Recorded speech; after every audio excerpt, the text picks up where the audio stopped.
High Priyan, আসসালামু আলাইকুম। আশা করছি আপনারা সবাই অনেক ভালো আছেন। আমরাও সবাই আলহামদুলিল্লাহ ভালো। অনেক দিন পরে আপনাদের সাথে ডিফারেন্ট একটা ভিডিও শেয়ার করছি, যে ভিডিওর জন্য অনেক আপুরা বসে থাকে। আমার ডেলিভারির কেকের ভিডিও। আমার একটা কেকের ডেলিভারি আছে, একটা না দুইটাই ছিল, কিন্তু আমি পারবো না বিদায় আমি একটাই অ্যাকসেপ্ট করেছি। বলেছি আমি শুধু একটাই বানিয়ে দিতে পারবো, আর একটা পারবো না, দুইটার কথা বলেছিল।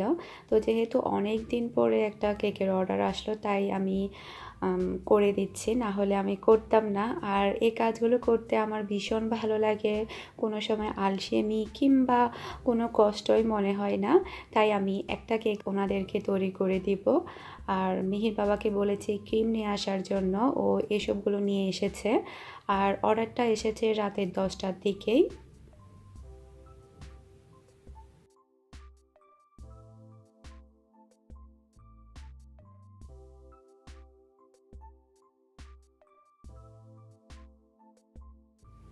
আর এই সময়টা হচ্ছে পরের দিন সকালের নাস্তাটা করার পরে 10:30টার দিকে এখন আমি কেকটা তৈরি করে নিচ্ছি।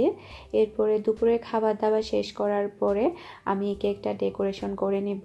আর কেকের ডেকোরেশনের পিকচার কীরকম হয়েছে, মানে ডেকোরেশন আমি কেমন করেছি সেটা ছবি শেয়ার করেছি, আর কিভাবে তৈরি করেছি সেটাও শেয়ার করব আপনাদের সাথে।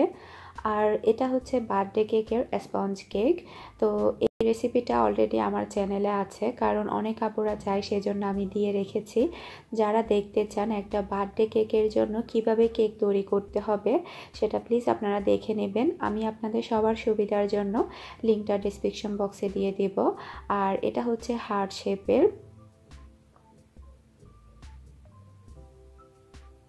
আপনারা প্লিজ দেখে নেবেন ওই রেসিপিটা। আমার এই হার্ট শেপের মোলটা একটু পাতলা, যার কারণে পুরো মিশ্রণটা এখানে আসেনি। যেহেতু আমি 3টা লেয়ার করব, এখানে আমি 2টা লেয়ার করতে পারবো এই কেকটাতে। বাকি মিশ্রণে আমি আরামসে আরও একটা লেয়ার তৈরি করে নেব। তো একটু ঠান্ডা হলে এটা ছাড়িয়ে নেব। বাকি যে মিশ্রণগুলো ছিল সেটা দিয়ে আমি আরামসে আরও একটা লেয়ার তৈরি করে নিয়েছি। এই যে দেখুন কতটা সফট হয়েছে, নরম তুলতুলে, খুবই সফট হয়েছে কেকগুলো। আর বার্থডে কেকের জন্য এইরকম নরম তুলতুলে সফট কেক প্রয়োজন। আর এটা হচ্ছে বড় লেয়ারটা, এটাকে আমি 2 ভাগে ভাগ করে নেব। টোটাল 3টা লেয়ার হবে কেকটা। অনেক আপুরা দেখতে চেয়েছিল আমি কিভাবে কেকের লেয়ারগুলো কেটে থাকি, সেটা একটু দেখাতে, তাই ভাবলাম আপনাদের সাথে একটু শেয়ার করি।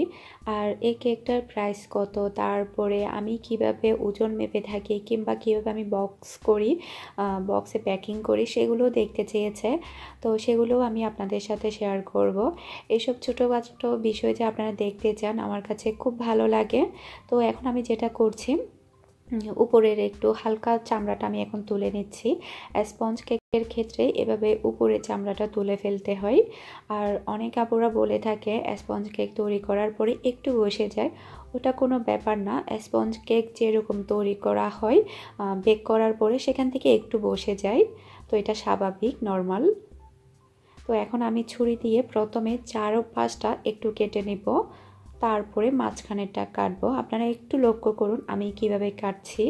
এভাবে কাটলে খুব সুন্দরভাবে আপনারা ছুরি দিয়ে কেকের লেয়ারগুলো করতে পারবেন। এই যে 4 ও 5টা কাটার পরে এখন আমি পুরো ছুরিটা ঢুকিয়ে ঘুরিয়ে কেটে নিচ্ছি। এই যে হয়ে গিয়েছে। সেই সাথে আরও একটা বিষয় জানতে চেয়েছিল, আমি যখন ক্রিমের মধ্যে কালার মেশাই তখন আমি কিভাবে সিলেক্ট করি এই কালারটা দিলে এক্স্যাক্টলি এই কালারটা আসে। সেই ক্ষেত্রে আমি যেটা করি, ছোট একটা বাটিতে সামান্য করে একটু ক্রিম নিয়ে নিই, তারপরে আমি ওটার মধ্যে কালার মিশিয়ে নিই, দেখি যে হ্যাঁ এই কালারটা দিলে এই কালার আসবে, আর কি কালার দিলে কীরকম কালার আসবে সেটাও আমি অল্প করে একটু ক্রিম নিয়ে প্রথমে পরীক্ষা করে দেখি, তারপরে বেশি ক্রিমের মধ্যে কালার মিশিয়ে নিই। তো আমি যে কালারটা আনতে যাব সেখানে শুধু ইয়েলো কিংবা অরেঞ্জ দিলে হবে না, ওখানে ইয়েলো প্লাস অরেঞ্জ দুইটাই দিতে হবে। তাই একটু অল্প করে বাটির মধ্যে কালার দুইটা মিশ্রণে একটু পরীক্ষা করে নিলাম। তো এখন আমি দিয়ে দিচ্ছি অরেঞ্জ কালার। আমার কাছে আসলে কালারটা ইয়েলো হবে না, আবার অরেঞ্জও হবে না, দুইটা কালারের মিশ্রণে একটা কালার লাগবে। তো আপনারা দেখলেই বুঝতে পারবেন। যদি শুধু ইয়েলো দিই তখন দেখা যাবে শুধু একটা মানে একটা ইয়েলো কালার দেখা যাবে।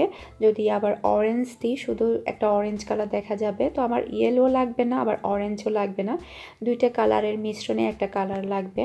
তো অরেঞ্জ কালারটা দেওয়ার পরে এখন আমি ইয়েলো কালার দিয়ে দিচ্ছি কয়েক ফোঁটা জাস্ট। আর অনেক আপুরা জিজ্ঞেস করেছিল আমি কি কালার ব্যবহার করি।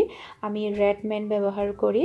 এই কালারগুলো আপনারা অনলাইন যে কোনো শপে আপনারা পাবেন। আর অনলাইন শপ বলতে বাংলাদেশি বেকিং অনলাইন শপ লিখলে ফেসবুকে আপনারা এরকম অনেক অনেক অনলাইন শপ পাবেন, ওখানে অর্ডার করলে পেয়ে যাবেন রেডম্যান। তারপরে হচ্ছে আমেরিকালারটা সবচাইতে ভালো, কিন্তু দামটা অনেক বেশি। রেডম্যানটা ভালো আর দামটাও ঠিক আছে, আপনারা রেডম্যান নিতে পারেন। এই যে দুইটা কালারের মিশ্রণে খুবই সুন্দর একটা কালার চলে এসেছে। আমার এক্স্যাক্টলি এই কালারটাই প্রয়োজন। আমি যে বাটির মধ্যে মিশিয়েছিলাম ওখানে একটু কালারটা কড়া এসেছে, তো আমার এরকমই একটা কালার দরকার, হলুদও না আবার অরেঞ্জও না। এই যে যেরকমটা চেয়েছি বরাবর সেই রকম কালারটা চলে এসেছে। এভাবেই আসলে আমি কালারটা মিশ্রণটা তৈরি করি, কি দিলে কি হবে। আর ক্রিমের রেসিপিটাও আমি ভিডিও করেছি, কারণ অনেক অনেক অনেক বেশি রিকোয়েস্ট ছিল ক্রিমের রেসিপির জন্য। আমি বার্থডে কেকের জন্য কিভাবে ক্রিমটা তৈরি করে থাকি, আমি যেভাবে তৈরি করে থাকি সেভাবেই আমি আপনাদের সাথে শেয়ার করব। ভিডিওটা আমি একটু আলাদাভাবে দিব, কারণ যেহেতু আলাদাভাবে আপুরা দেখতে চাই। আমি যদি আজকের ভিডিওতে যদি ক্রিমের রেসিপিটা অ্যাড করে দিই, এরপর আমার মনেই থাকবে না যে আমি কোন ভিডিওর মধ্যে ক্রিমের রেসিপিটা অ্যাড করেছি।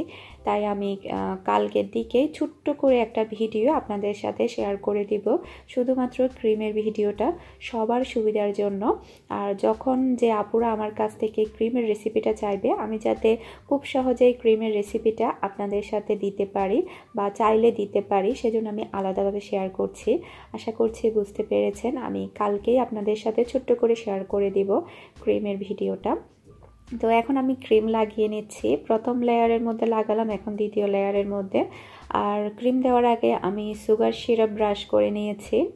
আর এটা হুইপ ক্রিম। অনেক আপুরা জিজ্ঞেস করে আমি বাটার ক্রিমের কাজ করি না কেন। আসলে সবাই হুইপ ক্রিমে চায়, বাটার ক্রিম একটু দাম, মানে অত বেশি দাম দিয়ে নিতে চাই না, যার কারণে হুইপ ক্রিমটা বেশি ব্যবহার করা হয়।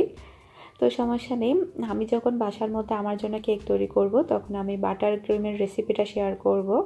সামনে তো মিহির বার্থডে আসছে, তখন আমি বাটার ক্রিমের কাজ করব, আপনাদের সাথে বাটার ক্রিমের রেসিপিটাও শেয়ার করব।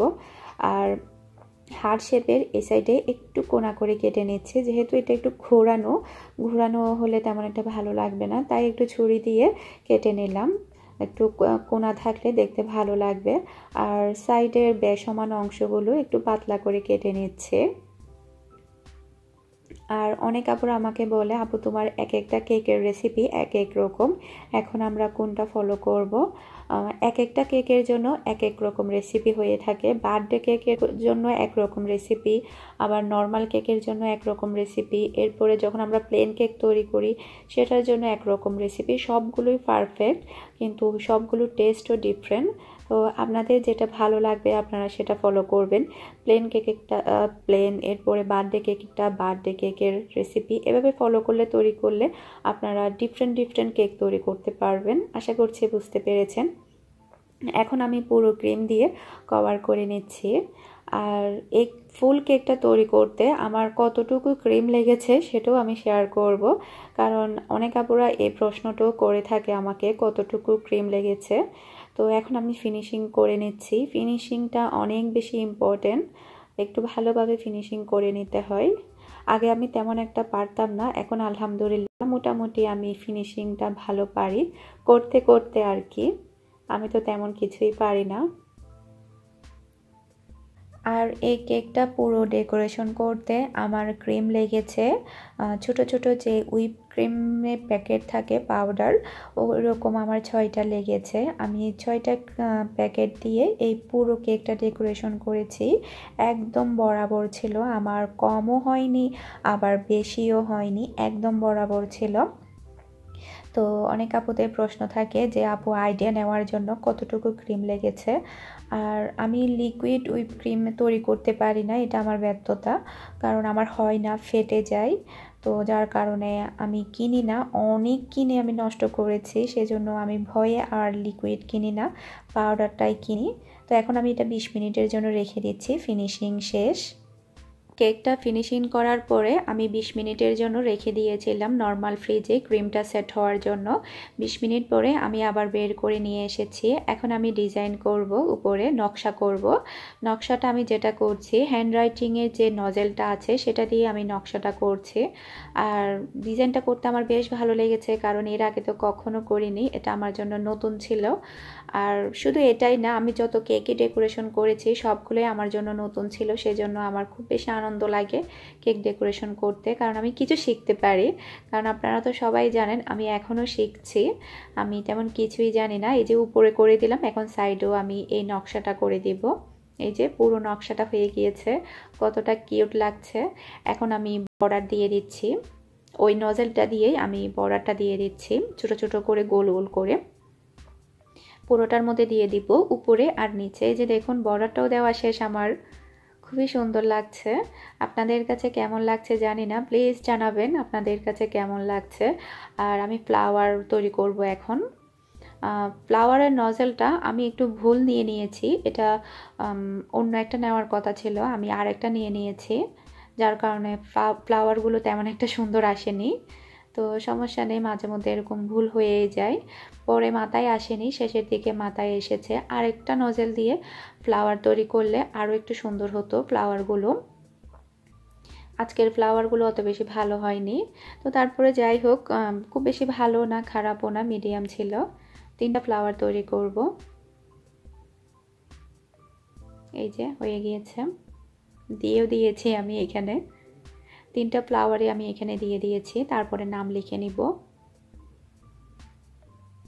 আমি এখানে নামও লিখে দিয়েছি। তারপরে উপরের দিকে আমি হোয়াইট কালারের সুইট বল দিয়ে দিচ্ছি, দেখতে খুবই ভালো লাগবে। আর আমাকে জানাবেন কেমন হয়েছে ডিজাইনটা। এই প্রথমেই এই ডিজাইনটা করলাম, শুধু এই প্রথমই না, যত ডিজাইনই করেছি সবগুলোই প্রথমেই করেছি। দোয়া করবেন যাতে ভালো ডিজাইন করতে পারি। আর ওজনটাও মেপে দেখাবো কত পাউন্ড হয়েছে, আর প্রাইসটাও বলে দিব আপনাদেরকে, এটার প্রাইস কত।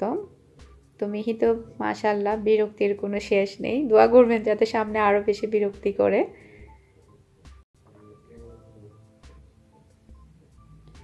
আরও কয়েকটা দিয়ে দিচ্ছি, সুইট বলগুলো দেওয়াতে আরও বেশি সুন্দর লাগছে। এখন আপনাদেরকে মেপে দেখাই, আমি মেশিনটা নিয়ে নিচ্ছি। ওয়েট করার জন্য আমার কাছে মেশিন আছে। আর পাউন্ডটা হিসাব করে 1 পাউন্ড হচ্ছে 450 গ্রামে 1 পাউন্ড, 900 গ্রামে 2 পাউন্ড। ওভাবেই আমি মেশিনটা অন করে নিয়েছি, কেকটা রেখে দিলাম, আপনাদেরকে দেখাচ্ছি কত গ্রাম হয়েছে এটা। এই যে দেখুন, এটা 1200 গ্রাম হয়েছে, তার মানে এটা 2 পাউন্ড 300 গ্রাম হয়েছে, মানে 3 পাউন্ডের চেয়ে একটু কম, 150 গ্রাম কম মাত্র, 3 পাউন্ডের কাছাকাছি কেকটা। অনেক বড় কেক হয়েছে এটা। আর এটার প্রাইস নিয়েছে আমি এখানকার রিয়ালের 7 রিয়াল, হোম ডেলিভারি ছাড়া শুধু প্রাইস হচ্ছে 7 রিয়াল, বাংলাদেশি টাকায় 1400 টাকা। প্রাইসটা বলে দিলাম কারণ আপুদের আগ্রহ থাকে প্রাইসটা শোনার জন্য। আর প্যাকিং কিভাবে করি, এই বক্সগুলো আমি রেডিমেড কিনে নিয়ে আসি, এখানকার দোকান আছে এসবগুলো বিক্রি করে, আমি ওখান থেকে কিনে নিয়ে আসি। এই যে বক্সের মধ্যে ঢুকিয়ে রাখলাম, এরপরে ফ্রিজে রেখে দেব, মিহির বাবা যাওয়ার আগে দিয়ে আসবে টাইম মতো। আল্লাহ হাফেজ।